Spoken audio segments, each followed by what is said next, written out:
different leg positions.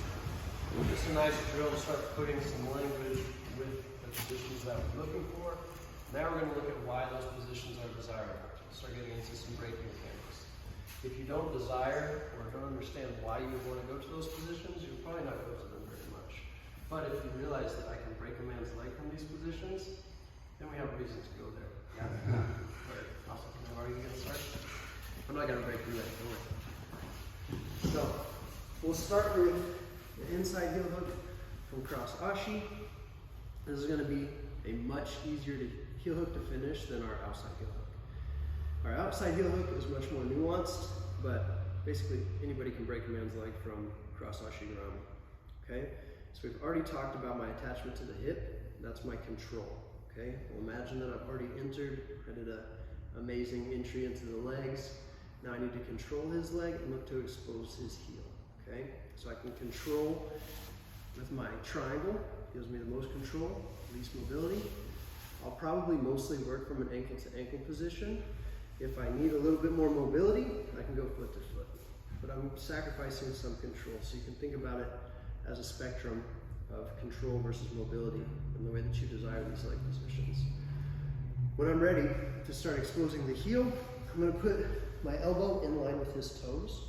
I'm going to make a grip either on the knee tendon over and bring my elbow to my ribs, or I can go underneath and make this nice bar under the knee.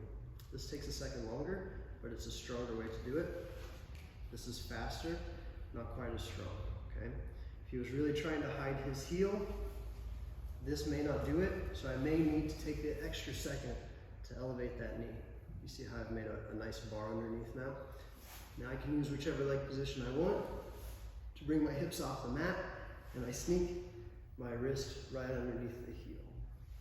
I'm going to think of Stark's heel as my wristwatch now, okay?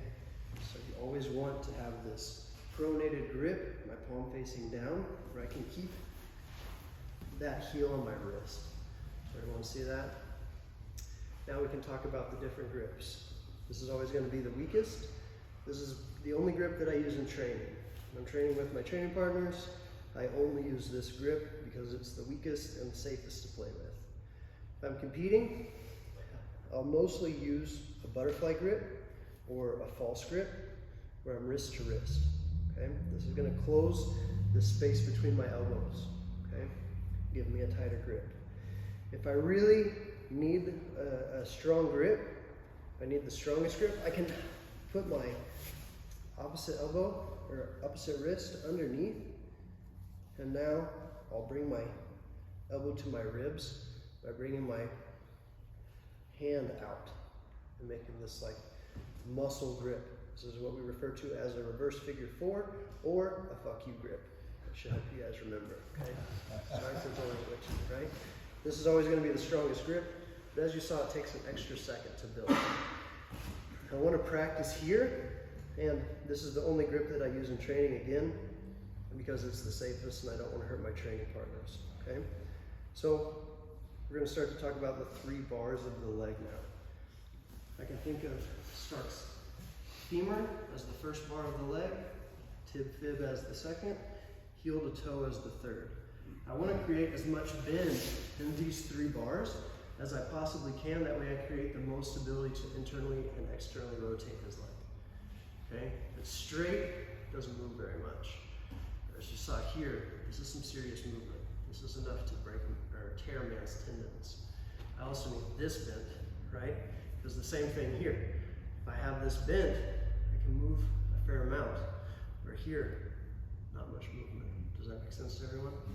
So I'll be looking to bend the first 2 bars of the leg by keeping my hips close to Stark's hips. The second 2 bars of the leg are bent with my arm position and my elbow position. Okay, so I made my grip, gotten under the heel, and I keep my elbow close to my ribs. Does everyone see that? The more that my elbow is flared, you can extend and planar flex or ballerina toe his foot. Keep trying to ballerina toe. As I bring my elbow to my ribs, I've got a really nice bend in the leg. Okay? So from a defensive standpoint, we plantar flex from an offensive standpoint, I want to dorsiflex his toes. Okay. Once I have my bars bent as much as possible, I can connect my hands. I'm going to keep my face as close to my hands as possible. The further my head gets away, the more energy I bleed. The closer I am, the more of my pressure I can put through this lower part of the limb. Okay. Now I'm going to be keeping the heel elevated, so I'm externally rotating at the lower half of the leg, and I'm going to internally rotate the upper half of the leg, so I get those opposing forces. If I don't have opposing forces, I can't tear tendons. To tear tendons, you can think of them as a sheet of paper. I need to be creating opposing forces. Okay. So when I'm here, this is creating my external rotation. My hips coming up and in creates my internal rotation. And if I need to bridge, I can bridge. Most of the work is being done by elevating the heel and closing my upper leg around the femur. So I'm internally rotating the femur, externally rotating the tib fib. And that's where you'll get a really nasty break. One more time through all of that. I've gained my entry. I have control of the leg. Now I need to expose the heel. I can use my wrist deep grip here, or I can sneak through here. Now I can elevate my heel or my hips to get my wrist underneath the heel. I connect my grip. We use this grip to practice, but you can feel where the other grips are at. Okay? So now I have everything bent. I can pulling this heel toward my face and closing my legs over this. The last little bit will be for me to bridge, and that's where we'll get the break. So the bridging is the last thing that you need to use. And I want to make sure I'm as rounded as possible before I bridge. That way I have the most ability to extend. If I'm already relatively extended, then that's my range of motion. If I start down here, I have a massive ability to bridge through the leg. That's where I'll tear the tendons. Does that make sense to everybody? Give it a shot.